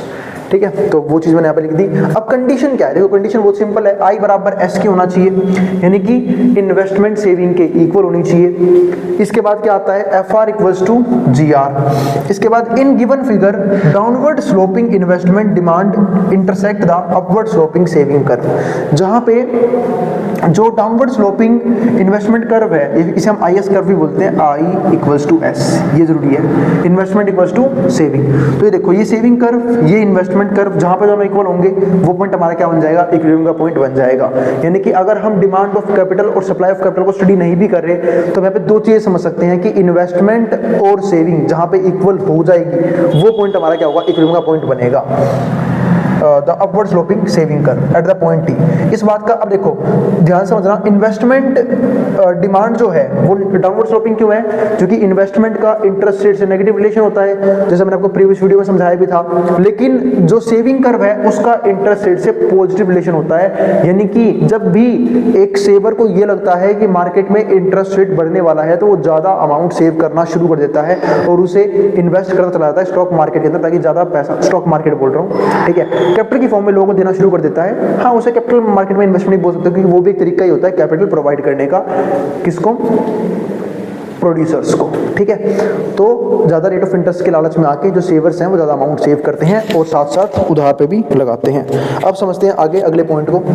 इसके बाद क्या आता है, corresponding to this point R star, जो हमारा रेट ऑफ इंटरेस्ट है, equilibrium rate of interest is equilibrium rate of interest and Q I S quantity of saving and investment at the equilibrium. इसके अलावा दो केसेस आ सकते हैं, वो case क्या, कि जब इन्वेस्टमेंट ज्यादा है सेविंग से, दूसरा क्या सकता है, सेविंग ज्यादा है इन्वेस्टमेंट से। अब दोनों केस को समझते हैं। पहले समझते हैं इन्वेस्टमेंट ज्यादा है सेविंग से। इस बात का मतलब ये है कि लोग जो है ना वो इन्वेस्ट ज्यादा करना चाहते हैं, डिमांड ज्यादा कर रहे हैं एक तरह से, और सेविंग उतनी है नहीं। ऐसा केस कब होगा, जब इन्वेस्टमेंट ज्यादा है और सेविंग लोग क्या कर रहे हैं, कम कर रहे हैं, जब रेट ऑफ इंटरेस्ट कम होगा। क्योंकि जब रेट ऑफ इंटरेस्ट कम होगा तो ज्यादा से ज्यादा लोग उधार पे पैसे को लेके इन्वेस्ट करने की कोशिश करते हैं, जिसकी वजह से इन्वेस्टमेंट तो लगातार राइज करने की कोशिश करती है, लेकिन क्या जो सेवर्स हैं उन्हें क्या मोटिवेशन मिल रहा है, आप बोलोगे बिल्कुल नहीं। क्यों, क्योंकि सेविंग वो ज्यादा करेंगे ही नहीं, क्योंकि रेट ऑफ इंटरेस्ट कम है और रेट ऑफ इंटरेस्ट का बढ़ना बहुत जरूरी है सेविंग को एक अच्छे रेट पे रखने के लिए। लेकिन वहीं पे अगर हम बात करें दूसरे कंडीशन की, जब सेविंग ज्यादा इन्वेस्टमेंट कम है, इस केस में क्या होगा, इस केस में पक्का रेट ऑफ इंटरेस्ट ज्यादा होगा, क्योंकि रेट ऑफ इंटरेस्ट के ज्यादा होने की वजह से ही जो सेवर्स हैं वो ज्यादा पैसा बचा रहे हैं, ठीक है। लेकिन दिक्कत क्या है, इन्वेस्टर्स उतनी डिमांड ही नहीं कर रहे, क्योंकि उन्हें पता है कि रेट ऑफ इंटरेस्ट बहुत ज्यादा है तो कॉस्ट ऑफ बोरोइंग बहुत ज्यादा आएगी, जिसकी वजह से उस कॉस्ट की वजह से वो लोग पैसा उधार पे नहीं ले रहे हैं, ठीक है। तो ये दो कंडीशन हमारी डिस इक्विलिब्रियम की कंडीशन बनती है, ठीक है। तो ये हो गया हमारे पास पॉइंट। अब समझते हैं अगले पॉइंट को। तो उम्मीद है आप लोगों को इक्विलिब्रियम वाला जो केस है वो तो समझ में आ गया है। अब समझते हैं criticism of the classical theory of interest, कि क्लासिकल थ्योरी ऑफ इंटरेस्ट के कौन कौन से क्रिटिसिज्म रहे, और मेनली क्रिटिसिज्म जो है ना वो काइंस ने दिए थे। अब देखते हैं कौन कौन से हैं। पहला पॉइंट क्या आता है, with the advent of Keynesian thoughts, जब काइंसियन थॉट्स की बात करते हैं on macro economics point of view पे, it was established widely that saving is not a function of rate of interest. उन्होंने बोला कि जो सेविंग जो है ना वो रेट ऑफ इंटरेस्ट का फंक्शन नहीं है, सेविंग इनकम का फंक्शन है। बिल्कुल सही बात है, देखो आगे लिखा भी है। To begin with, in fact the as Keynes argued both saving and consumption are points of disposable income. तो सबसे पहले आपको डिस्पोजेबल इनकम समझना पड़ेगा। देखो डिस्पोजेबल इनकम का मतलब क्या है, कि वो इनकम जो एक कंज्यूमर के पास होती है खर्च करने के लिए। अब वो उसकी चॉइस है, चाहे तो वो उसे खर्च कर ले, चाहे तो वो उसे बचा ले, वो उसकी अपनी पर्सनल चॉइस होती है। जैसे कि हम क्या लिखते हैं, इनकम बराबर है किसके, कंजप्शन प्लस में सेविंग। ये हम चीज बोलते हैं कि भाई इनकम के दो पार्ट होते हैं, या तो एक पर्सन उसे कंज्यूम कर ले या उसे सेव कर ले। तो वही बात काइंसियन ने बोली कि भाई डिस्पोजेबल इनकम का पार्ट होता है कंजप्शन भी और सेविंग भी। डिस्पोजेबल इनकम आप लोगों को डिफाइन करता हूं, उसको हम वाईडी बोलते हैं। डिस्पोजेबल इनकम का मतलब होता है इनकम माइनस टैक्स, है ना, कि जब हम इनकम में से टैक्स को माइनस कर देते हैं तभी तो हमारे पास वो इनकम बचेगी जिसे हम खुद कंज्यूम कर सकते हैं, क्योंकि इनकम में एक पोर्शन टैक्स का भी होता है। जैसे कि जनरली इनकम टैक्स लगता है, इनकम टैक्स ये चीज शो करता है कि जैसे सपोज करते हैं कि कोई पर्सन जो है वो टैक्स स्लैब के अंदर आ रहा है। जैसे सपोज करो जिसकी इनकम 10 लाख या 10 लाख से फालतू है, मान लीजिए उस पर 10% टैक्स लगाया जाएगा। तो किसी पर्सन की इनकम अगर 10 लाख रुपए है तो उसी का 10% 1 लाख बनता है, यानी कि उसके पास 10 लाख में से गए 1 लाख, 9 लाख रुपए ही बचेंगे डिस्पोजेबल इनकम के तौर पे। अब वो उस 9 लाख का क्या कर सकता है, वो उसकी मर्जी है, चाहे तो वो उसे कंज्यूम कर ले, चाहे वो उसे सेव कर ले, वो उसकी अपनी पर्सनल चॉइस है। ठीक है, वही चीज यहाँ पे है। तो काइंसन ने बताया कि जो सेविंग है ना उसका रेट ऑफ इंटरेस्ट से कुछ खास रिलेशन नहीं है। सेविंग का रिलेशन वैसे होता भी है, मैंने आपको समझाया भी, करता ही, पर उसने ये भी बोला कि जो सेविंग है ना वो कहीं ना कहीं लोगों की इनकम पे भी डिपेंड करता है। इसका मतलब ये है कि मान लेते हैं, सपोज करते हैं कि रेट ऑफ इंटरेस्ट मार्केट में बहुत अच्छा हो जाएगा, इन्वेस्टर्स को बहुत ज़्यादा प्रॉफिट होने वाला है, या फिर जो भी अपने पैसे को उधार लगाएंगे उससे बहुत ज़्यादा प्रॉफिट होने वाला है, क्योंकि कैपिटल की डिमांड बहुत ज़्यादा है, रेट ऑफ इंटरेस्ट अच्छा मिल रहा है। लेकिन सपोज करो किसी की इनकम इतनी लो है, वो चाह के भी पैसे को नहीं बचा सकता, तो वो क्या करेगा, उस अपॉर्चुनिटी का कोई फायदा नहीं है। तो वही चीज़ काइंसन ने बोली कि इनकम भी एक मोस्ट इंपोर्टेंट फैक्टर है जिसके जरिए हम जो है वो सेविंग के रेट को डिटरमाइन कर सकते हैं। और आप लोगों को एक चीज़ और बता दूं, जैसे जैसे इनकम बढ़ती है सेविंग भी उससे तेज रफ्तार से बढ़ती है। ऐसा क्यों होता है, क्योंकि इसमें एक रूल काम करता है, और वो रूल क्या होता है कि एक रेट होता है, एक सोच होती है किसकी, कंज्यूमर की, कि जिस लेवल पे कंज्यूमर की इनकम बढ़ती है ना, कंज्यूमर कभी भी उस लेवल पे अपनी कंजप्शन को इंक्रीज नहीं करता। यानी कि एक चीज़ होती है, इसको बोलते हैं एमपीसी। एमपीसी यानी कि मार्जिनल प्रोपेंसिटी टू कंज्यूम, यानी कि एक कंज्यूमर जो है ना अपनी इनकम के बढ़ने के साथ साथ अपनी कंजप्शन को कम करता चला जाता है। ठीक है, और जो भी उसकी एडिशनल इनकम बढ़ी है उससे वो सेविंग की तरफ डालने की कोशिश करता है। तो ये भी एक इंपॉर्टेंट रूल होता है जिसकी वजह से हम क्या बोल सकते हैं कि जैसे जैसे इनकम बढ़ती है कंज्यूमर अपनी कंजप्शन को सेम रख के, कांस्टेंट रख के, या फिर छोटे अमाउंट से बढ़ा के अपनी सेविंग को ज़्यादा बढ़ाने पे ध्यान देता है। अब आता है हमारा दूसरा पॉइंट। दूसरा पॉइंट क्या है, Keynesian further argued that money is not just demand for transaction. उन्होंने क्या बोला कि मनी जो है ना सिर्फ ट्रांजैक्शन के लिए डिटरमाइन नहीं किया जाता, सिर्फ ट्रांजैक्शन के लिए नहीं है, मनी को हम और भी फैक्टर्स के लिए यूज कर सकते हैं। जैसे कि प्रिकॉशनरी पर्पस के लिए लोग मनी को अपने पास रखते हैं। प्रिकॉशनरी का मतलब क्या है कि लोग अपने पास मनी को सेव क्यों करते हैं, ताकि अगर फ्यूचर में किसी भी तरह की अनसर्टेनिटी आई तो उसमें वो पैसा काम आ सकता है ना। जैसे मान लो किसी की हेल्थ में कोई प्रॉब्लम आ गई, कुछ टाइम पीरियड के लिए जो भी चली गई, बहुत से फैक्टर्स होते हैं जिसके लिए लोग जो है पैसा बचा के चलते हैं। तो इसको बोलते हैं प्रिकॉशनरी या फिर स्पेकुलेटिव पर्पस। स्पेकुलेटिव पर्पस यानी कि अगर मान लो कि कोई अपॉर्चुनिटी आने वाली है किसी भी तरह की मार्केट में, किसी बिजनेस मार्केट में, तो हम उस अपॉर्चुनिटी का फायदा उठाने के लिए भी बहुत सारा पैसा कैश में रखते हैं। दो एक पर्पस हो सकता है। इसके अलावा स्टोर ऑफ वैल्यू, इसको भी इग्नोर करते हैं हम, क्योंकि जो क्लासिकल थ्योरी वो क्या बोलते हैं कि सिर्फ पैसा ट्रांजैक्शन में काम आता है, ऐसा कुछ नहीं है। स्टोर ऑफ वैल्यू, हम कई बार वैल्यू को स्टोर करने के लिए भी अपने सेविंग अकाउंट में, अपने घर में कैश की फॉर्म में अमाउंट रखते हैं। इसके अलावा बॉन्ड मार्केट में ध्यान रखना, स्पेकुलेशन की जब हम बात करते हैं बॉन्ड मार्केट्स की, क्योंकि बॉन्ड मार्केट्स में इंटरेस्ट रेट चेंज होते रहते हैं उनके डिमांड के अकॉर्डिंग, जिसकी वजह से लोग जो है स्पेकुलेशन को लेके भी पैसे को यूज करते हैं। इसके बाद हमारे पास अगला पॉइंट क्या आता है, तीसरा पॉइंट आता है by assuming full employment in the economy. जब हम फुल एम्प्लॉयमेंट की बात करते हैं इकोनॉमी के अंदर, the classicals talked only about long run situation. तो क्लासिकल सिर्फ और सिर्फ लॉन्ग रन सिचुएशंस की बात करते हैं, which is not known happen to near future, लेकिन वो कभी भी शॉर्ट रन की बात नहीं करते। On the other hand Keynesian talked about a realistic situation, जहां पे काइंशियन सिर्फ और सिर्फ बात करते हैं रियलिस्टिक सिचुएशन को लेके, ऐसी सिचुएशन जो कभी भी हो सकती है, शॉर्ट रन टाइम पीरियड के अंदर भी हो सकती है, during which economy wants to achieve the equilibrium, जहां पे इकोनॉमी अपने इक्विलिब्रियम लेवल को अचीव करने की कोशिश करती है गिवन द एग्जिस्टिंग रिसोर्सेज, अपने एग्जिस्टिंग रिसोर्सेज को लेके। तो हम सिर्फ यहाँ पे फुल एम्प्लॉयमेंट का केस एज्यूम नहीं कर सकते, क्योंकि फुल एम्प्लॉयमेंट रियलिटी में अगर फैक्ट देखो तो जनरली ज़्यादातर इकोनॉमीज में एग्जिस्ट ही नहीं करता। बेरोजगारी थोड़ी बहुत आपको हर इकोनॉमी के अंदर मिल ही जाएगी, क्योंकि फुल एम्प्लॉयमेंट का मतलब पता है क्या होता है कि जो लोग काम करने के एबल हैं और वो काम करने की इच्छा रखते हैं उनको जॉब जरूर प्रोवाइड की जाएगी, बट ऐसा बहुत सी कम इकोनॉमी में देखने को हमें मिलता है। इसके बाद फोर्थ पॉइंट क्या आता है, अनलाइक क्लासिकल्स। जब हम क्लासिकल की बात करते हैं, Keynes argued that not just competitive market but role of government is crucial for bringing stability in the economy.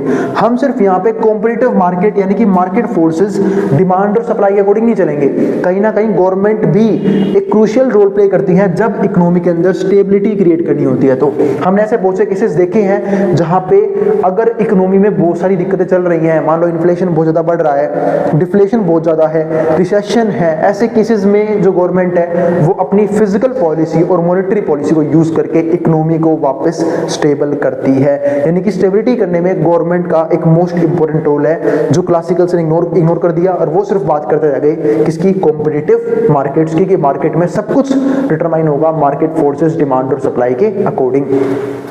इसके बाद फिफ्थ और आखिरी पॉइंट वो क्या बोलता है, the classicals said that saving is the source of supply of capital, कि saving source है सप्लाई ऑफ कैपिटल का, ऐसा कोई जरूरी नहीं है। क्यों?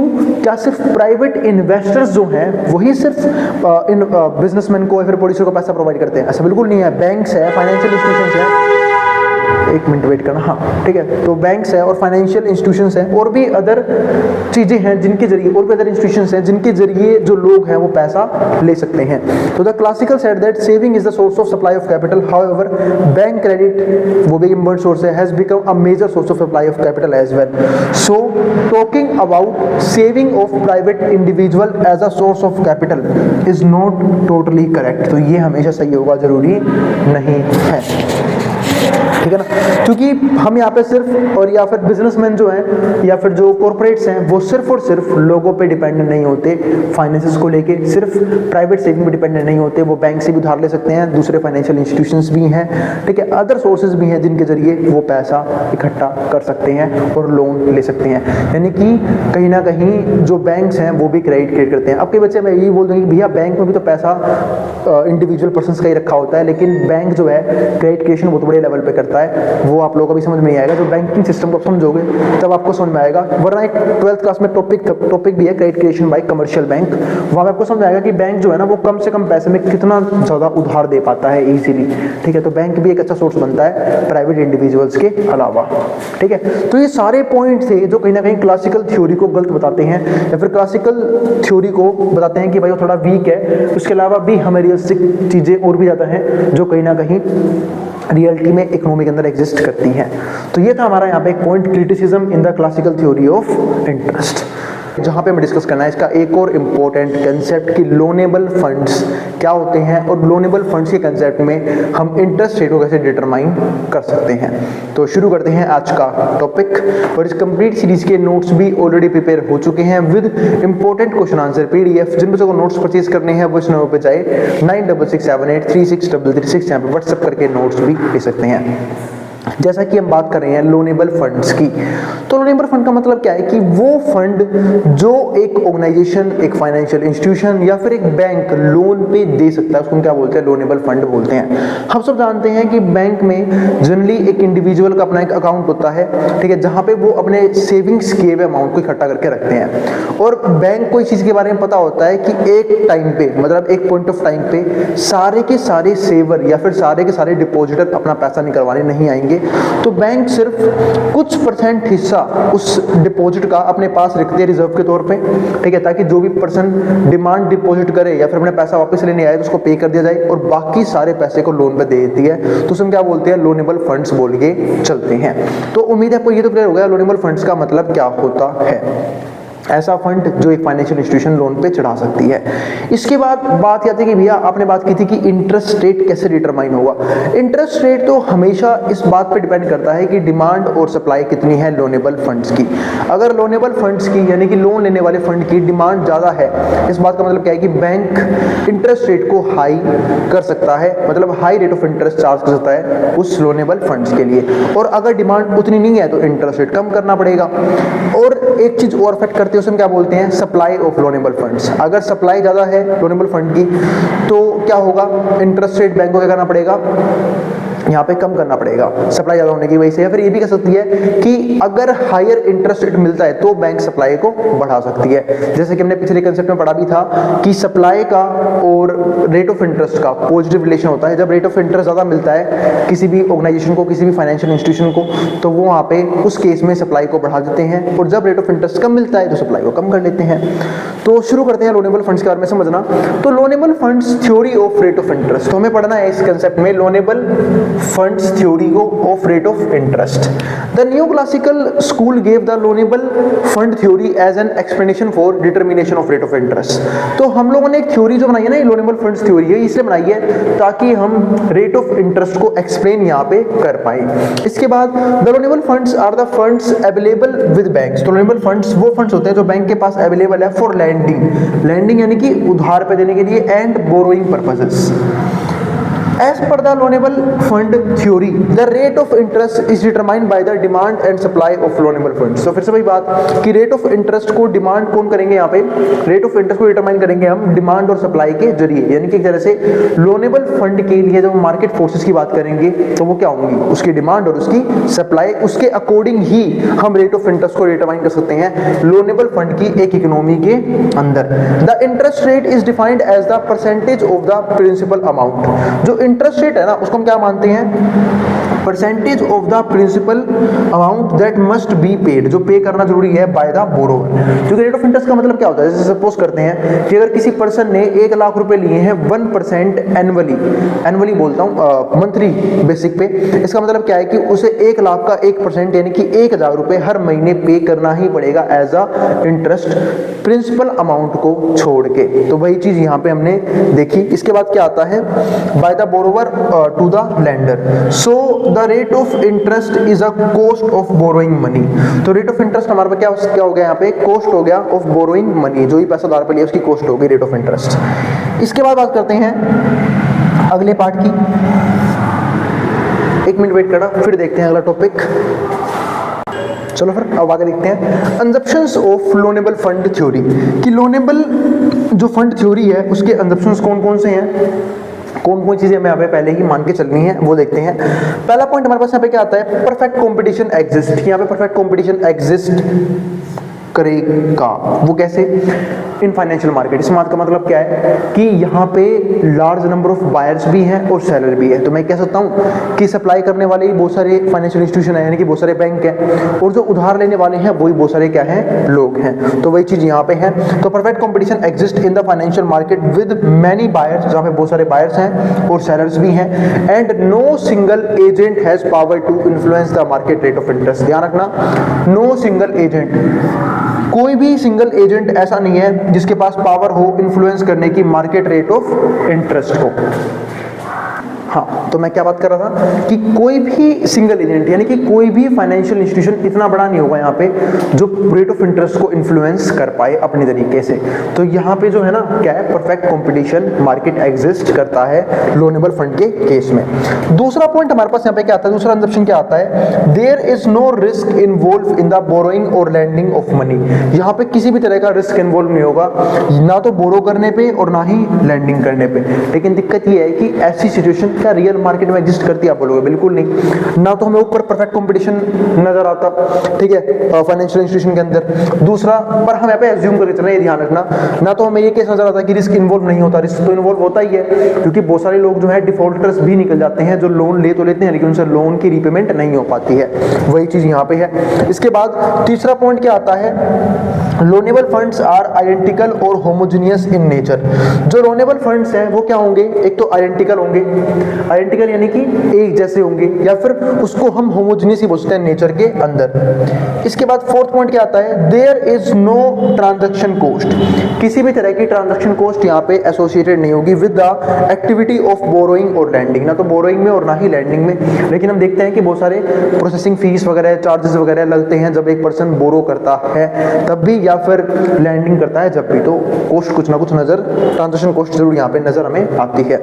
लेकिन हम ये 5 पॉइंट हमारे पास क्या है कंजप्शन के, जो मान के चल रहे हैं कि पहला परफेक्ट कंपटीशन होगा, दूसरा कोई भी रिस्क इन्वॉल्व नहीं है, तीसरा पॉइंट आइडेंटिकल और होमोजेनियस होगा नेचर में, चौथा पॉइंट कोई भी ट्रांजैक्शन कॉस्ट यहाँ पे इंक्लूड नहीं की जाएगी। तो ये 4 पॉइंट हमें एज्यूम करते हुए चलने हैं जब हम लोनेबल फंड के बारे में बात करेंगे। तो अब बात करते हैं लोनेबल फंड के अंदर हम इंटरेस्ट रेट को कैसे डिटरमाइन कर सकते हैं। तो उसके लिए हमें 2 चीज समझनी पड़ेगी, एक तो लोनेबल फंड के डिमांड के बारे में हमें पढ़ना पड़ेगा, दूसरा लोनेबल फंड के सप्लाई के बारे में पढ़ना पड़ेगा। क्योंकि अब तक हमने ये देखा कि लोनेबल फंड होता क्या है, उसके कंजप्शंस कौन कौन से होते हैं। तो लोनेबल फंड यानी कि वही सिंपल सी बात जिसको हम लोन पे दे सकते हैं। अब आते हैं उसकी डिमांड कितनी है। उसकी डिमांड डिपेंड करती है किस पे, रेट ऑफ इंटरेस्ट पे, यानी कि रेट ऑफ इंटरेस्ट एक मोस्ट इंपोर्टेंट फैक्टर है, डिटरमिनेंट है, जिसके जरिए हम लोनेबल फंड की डिमांड को बता सकते हैं। अगर रेट ऑफ इंटरेस्ट ज्यादा होता है कभी भी, तो होता क्या है कि जो लोन लेने वाले हैं वो लोन लेना प्रेफर नहीं करते, क्योंकि कॉस्ट ऑफ बोरोइंग महंगी हो जाती है। जैसे मैं आपको एग्जांपल देता हूं, सपोज करो किसी ने 1 लाख रुपए उधार पे लिए 10% एनुअल इंटरेस्ट रेट पे, तो 1 लाख का 10% यानी कि 10,000 रुपए से ब्याज भरना पड़ेगा, ठीक है। लेकिन अगर वही रेट डबल हो जाए, डबल क्यों मान लेते हैं 15% हो जाए, तो अब उसकी कॉस्ट ऑफ बोरिंग क्या हो जाएगी 10,000 से 15,000, यानी कि उसे वही 1 लाख रुपए उधार लेने पे अब 15,000 एज अ इंटरेस्ट पे करना पड़ रहा है, जिसकी वजह से हम क्या कह सकते हैं कि कॉस्ट ऑफ बोरिंग क्या हो गई, महंगी हो गई, यानी कि लोग लोन लेना प्रेफर नहीं करेंगे। तो जितना ज्यादा रेट ऑफ इंटरेस्ट होता है लोन की डिमांड उतनी ही कम होती चली जाती है, और जितना रेट ऑफ इंटरेस्ट कम होता है ना उतनी ही लोन की डिमांड बढ़ती चली जाती है। इसी को ना कई बार RBI as a monetary policy भी यूज करती है मनी सप्लाई को इंक्रीज करने के लिए और डिक्रीज करने के लिए। जब गवर्नमेंट को लगता है कि मनी सप्लाई बहुत कम हो चुकी है तो गवर्नमेंट रेट ऑफ इंटरेस्ट कम कर देती है, ताकि लोग लोन लेंगे, यानी कि लोग जब बैंक के पास जाएंगे लोन लेंगे, क्योंकि लोन लेना सस्ता पड़ रहा है, तो होगा क्या, मनी सप्लाई वापस बढ़ जाएगी। लेकिन इसका उल्टा सिनेरियो ये भी होता है कि अगर गवर्नमेंट को ये लग रहा है, आरबीआई को ये लग रहा है कि मनी सप्लाई बहुत ज्यादा बढ़ चुकी है, उसे कम करने की जरूरत है, तो रेट ऑफ इंटरेस्ट को बढ़ा देते हैं ताकि लोग लोन लेना बंद कर दे, या फिर जो भी लोन ले रखे हैं उसे चुकाने की कोशिश करें, जिससे क्या होगा, मनी सप्लाई कम हो जाएगी, है ना। तो ये होता है एक डिमांड का रिलेशन किसके साथ, रेट ऑफ इंटरेस्ट के साथ। तो मैं एक चीज कह सकता हूं कि डिमांड का, यानी कि लोनेबल फंड की डिमांड का रेट ऑफ इंटरेस्ट से नेगेटिव रिलेशन होता है। रेट ऑफ इंटरेस्ट हाई रहेगा, डिमांड कम हो जाएगी, रेट ऑफ इंटरेस्ट कम होगा, डिमांड बढ़ जाएगी। तो यही देखो, अब सबसे पहले एक पर्पस ये समझना होगा कि लोनेबल फंड का यूज कौन कौन कर सकते हैं। भाई इंडिविजुअल हाउस होल्ड भी लोन ले सकता है, गवर्नमेंट भी लोन लेती है, और कॉर्पोरेट्स भी लोन लेते हैं अपने अलग अलग पर्पसेस के लिए। तो ये करके देखते हैं। The household, firm and government demand loan for various purposes. चाहे वो हाउस होल्ड हो, चाहे कोई कॉर्पोरेट फर्म हो, या फिर गवर्नमेंट हो, ये तीनों जो है ना वो लोन की डिमांड करते हैं अपने अलग अलग पर्पसेस के लिए। यह पर्पस समझते हैं। हाउस होल्ड लोन की डिमांड क्यों करेगा, अपने बेसिक खर्चों को कंप्लीट करने के लिए, उसके लोन लेते हैं। दूसरा, फर्म लोन की डिमांड क्यों करती है, अगर मान लो अपने बिजनेस को एक्सपेंड करना हो, नई मशीनरी लगानी हो, एडवांस टेक्नोलॉजी यूज करनी हो, या फिर किसी भी तरह का इनिशिएटिव लेना हो, इसलिए भी कॉर्पोरेट फर्म्स लोन लेती है। इसके अलावा गवर्नमेंट लोन क्यों लेगी, ताकि सोशल वेलफेयर को बढ़ा सके, पब्लिक एक्सपेंडिचर को इंक्रीज करके। तो the household, firm, government तीनों लोन लेती हैं at given rate of interest, जो भी रेट ऑफ इंटरेस्ट वहां पे उस टाइम पे गिवन है। House holds demand loan for present consumption of durable goods. House hold loan की डिमांड करते हैं ताकि वो अपनी प्रेजेंट कंजप्शन को बरकरार रख सकें ड्यूरेबल गुड्स की। Whose price are higher than their income, जिसका प्राइस उनकी इनकम से क्या होता है, बहुत ज्यादा होता है। Could afford, firms demand fund, जो फर्म है वो फंड की डिमांड करती है फॉर इन्वेस्टमेंट इन फ्यूचर, ताकि फ्यूचर में अलग अलग प्रोजेक्ट्स पे, फ्यूचर प्रोजेक्ट पे इन्वेस्टमेंट कर सके, या फिर मशीनरी पे इन्वेस्टमेंट कर सके, या फिर इक्विपमेंट एंड लैंड के और बिल्डिंग के ऊपर इन्वेस्टमेंट कर सके for business purposes. Finally government demand loan, government demand क्यों करती है लोन की, फॉर डेफिसिट फाइनेंसिंग नीडेड। क्योंकि देखो हम तो जानते हैं गवर्नमेंट जो है वो अपने खर्चों के अकॉर्डिंग अपना बजट बनाती है, जो हर एक फाइनेंशियल ईयर का 1 फेब को आ जाता है। अगर बजट में डेफिसिट है, यानी कि गवर्नमेंट जो है उसका रिवेन्यू कम हो रहा है, ठीक है, लेकिन गवर्नमेंट के खर्चे बहुत ज्यादा है, तो ऐसे केसेस में गवर्नमेंट को लोन लेने की जरूरत पड़ती है। तो गवर्नमेंट या तो बैंक के पास लोन लेगी या आरबीआई से। अगर यहाँ से यानी कि डोमेस्टिक सोर्सेज से अगर गवर्नमेंट को लोन नहीं मिलता है तो गवर्नमेंट कहीं ना कहीं वर्ल्ड बैंक की हेल्प लेती है और वहां पे जाके लोन लेती है। Finally government demands loan for deficit financing needed for necessary social welfare activity, कि जो भी नेसेसरी खर्चे हैं, सोशल वेलफेयर एक्टिविटीज हैं, उसको पूरे करने के लिए गवर्नमेंट जो है लोन लेती है। तो हमने यहाँ पे देखा कि 3 कौन कौन से मेन इंपॉर्टेंट काम है जिसके लिए लोन लिया जाता है, या तो लोन लेंगे हाउस होल्ड्स या बिजनेसेस या फिर गवर्नमेंट। इसके बाद डिमांड की बात कर लेते हैं। Demand for loanable fund has negative relationship with rate of interest. तो डिमांड जो है ना लोनेबल फंड की, उसका एक नेगेटिव रिलेशन होता है रेट ऑफ इंटरेस्ट के साथ, जिस बात का मतलब ये होता है कि जब रेट ऑफ इंटरेस्ट, देखो यहाँ पे आर डैश है तो डिमांड कितनी हो रही है, इतने क्वांटिटी की। जब रेट ऑफ इंटरेस्ट कम हो गया आर डबल डैश तक तो क्वांटिटी बढ़ गई, ये हो गई क्वांटिटी। इसको बोलते हैं लोनेबल फंड्स, ठीक है, डिमांड फॉर लोनेबल फंड्स। तो यहाँ पे मैं क्या नजर आया, negative relationship with the rate of interest implying that higher rate of interest lower the demand for loanable fund. तो जो डिमांड है वो क्या हो जाएगी लोनेबल फंड की, कम हो जाएगी, जो क्या दिखाता है नेगेटिव स्लोप। क्या दिखाता है, negative slope of demand curve. इसके बाद क्या आता है, एंड वाइस वर्सा, और इसका उल्टा क्या होगा, अगर रेट ऑफ इंटरेस्ट कम हो जाता है तो डिमांड बढ़ जाएगी। The other factors which influence the demand for loanable funds include rate of economic growth. दूसरी चीज जो लोनेबल फंड्स की डिमांड को अफेक्ट करती है वो क्या होती है, इकोनॉमिक ग्रोथ कैसी है। क्योंकि देखो अगर इकोनॉमी को ग्रो करना है तो इकोनॉमी को जरूरत पड़ेगी कैपिटल की, यानी कैपिटल डिमांड बढ़ेगी। यानी कि इस तरीके में हम कह सकते हैं कि रेट ऑफ इंटरेस्ट से फर्क नहीं पड़ता, लोग जो हैं लोनेबल फंड्स की डिमांड करते हैं, क्योंकि इकोनॉमिक ग्रोथ ज्यादा होने का साफ मतलब ये है कि इकोनॉमी में कैपिटल यूज करना होगा, फाइनेंस यूज करना होगा, पैसा यूज करना होगा, तो ऐसे केस में डिमांड बढ़ जाती है। तो इकोनॉमिक ग्रोथ, इसके अलावा pace of development in the economy, development का पेस कैसा है इकोनॉमी के अंदर, और बिजनेस एनवायरनमेंट कैसे हैं, क्योंकि बिजनेस एनवायरनमेंट पे भी डिपेंड करता है कि लोन लेना है या नहीं लेना। सपोज करते हैं कि बिजनेस एनवायरनमेंट काफी अच्छा है, बिजनेस काफी अच्छे तरीके से रन कर रहा है, तो हर एक बिजनेसमैन अपने बिजनेस को, हर एक प्रोड्यूसर अपने प्रोडक्शन को एक्सपेंड करने की कोशिश करता है, और उसके लिए उसे फंड चाहिए जिसके जरिए, जिसको वो पूरा कर सकता है लोनेबल फंड्स के जरिए। इसके अलावा alternative sources of fund, alternative sources of fund कौन कौन से हैं, ये सारे फैक्टर्स जो है ना कहीं लोनेबल फंड्स की डिमांड को अफेक्ट करते हैं, ये जरूर ध्यान रखना। इसके बाद हम चलते हैं आखिरी टॉपिक की तरफ, जहां पे हम बात करेंगे सप्लाई ऑफ लोनेबल फंड्स, यानी कि लोनेबल फंड की सप्लाई किस अकॉर्डिंग होती है। तो हम सब जानते हैं कि रेट ऑफ इंटरेस्ट का सप्लाई से पॉजिटिव रिलेशन होता है, यानी कि जो भी लेंडर हैं, यानी कि वो लोग जो पैसा उधार पे देते हैं, तो वो लोग अपने पैसे को उधार पे जब लगाना पसंद करते हैं जब रेट ऑफ इंटरेस्ट हाई मिलता है। क्योंकि अगर मान लो रेट ऑफ इंटरेस्ट ज्यादा मिलेगा तो इंटरेस्ट ज्यादा आएगा, ब्याज ज्यादा आएगा, प्रॉफिट ज्यादा होगा। रेट ऑफ इंटरेस्ट कम है, हो रखा है, तो ब्याज कम आएगा, तो लोग लोन पे पैसा लगाना कम प्रेफर करते हैं। तो वही चीज यहाँ पे है कि अगर rate of interest R dash मान लेते हैं तो सप्लाई हो रही है एस डबल डैश क्वांटिटी की, लेकिन वही आर डैश से आर डबल डैश हो गया, यानी कि रेट ऑफ इंटरेस्ट कम हो गया, तो सप्लाई भी क्या हो जाती है, एस डैश तक सिमट जाती है। तो ये हमारा क्या बन गया, सप्लाई का कर्व। तो अवेलेबिलिटी ऑफ और supply of funds for purpose of loans depends on capability of the banks. तो जो अवेलेबिलिटी है या फिर जो सप्लाई है फंड्स की लोन के पर्पस के लिए, depend on the capability of the banks, bank की कैपेबिलिटी पे डिपेंड करती है ये चीज। टू एडवांस लोन, कि बैंक जो है उनके पास कितना पैसा आ रहा है और कितना पैसा उनके पास रखा हुआ है ताकि उससे वो लोन प्रोवाइड कर पाए। गिवन देयर लिक्विडिटी कॉन्स्टेंट, ठीक है, क्योंकि भाई उनको अपनी लिक्विडिटी का ध्यान रखना है कि ऐसा भी ना हो कि बैंक ने इतना पैसा लोन पे दे दिया कि अब बैंक जो है ना वो अपने डिपॉजिटर को ही पैसा वापस नहीं कर पा रही, इसलिए बैंक को रिजर्व भी मेंटेन करने पड़ते हैं। कई बार तो ऐसा भी देखा गया है कि कमर्शियल बैंक कुछ ज्यादा ही उधार दे देते हैं, जिसकी वजह से कमर्शियल बैंक को खुद अपने खर्चों को कंप्लीट करने के लिए दूसरे बैंकों से उधार लेना पड़ता है, या फिर आरबीआई से एक फिक्स्ड टाइम पीरियड तक और फिक्स्ड रेट पे उधार मांगना पड़ता है। Savings of households, retained earning और surplus available with the firms. ध्यान रखना ये सोर्सेज हैं किसके, अर्निंग के, बैंक के पास, कि बैंक जो है वो बैंक के पास किसके पैसे होते हैं, या तो हाउस होल्ड जो पैसा बचा रहा है वो बैंक के पास होगा, यानी कि हाउस होल्ड सिर्फ लोन नहीं लेते बैंक से, डिमांड नहीं करते, उल्टा कई बार बैंक में पैसा अपना जमा भी करते हैं। तो सेविंग्स ऑफ हाउस होल्ड होता है, रिटेन्ड अर्निंग होती है बैंक के पास, सरप्लस अवेलेबल विद फर्म्स, जो भी फर्म के पास सरप्लस अवेलेबल है वो सब बैंक में इकट्ठा हो रखा होता है, तो बैंक के पास वो भी होता है जिसको हम बोलते हैं कॉर्पोरेशन का पैसा।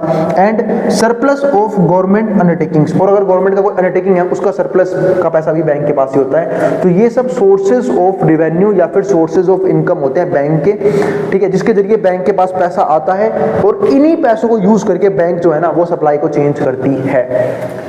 ठीक है, तो ये भी चीज़ जरूर ध्यान रखना। तो इस कंप्लीट वीडियो में कुछ टॉपिक्स देखे, जैसे कि लोनेबल फंड्स होता क्या है, लोनेबल फंड्स की इंसेप्शंस कौन कौन सी हैं, इसके अलावा लोनेबल फंड की डिमांड और सप्लाई कैसे कैसे चेंज होती है, और कैसे रेट ऑफ इंटरेस्ट का रिलेशन रहता है लोनेबल फंड के साथ, और लोनेबल फंड की वजह से हम कैसे रेट ऑफ इंटरेस्ट को डिटरमाइन कर सकते हैं। अब हम मिलेंगे अगली वीडियो में, जहाँ पे एक तो हम बात करेंगे इसके क्रिटिसिज्म के बारे में, और बाकी अभी कुछ थ्योरीज और बाकी हैं उनको डिस्कस करते हुए चैप्टर को फिनिश करेंगे।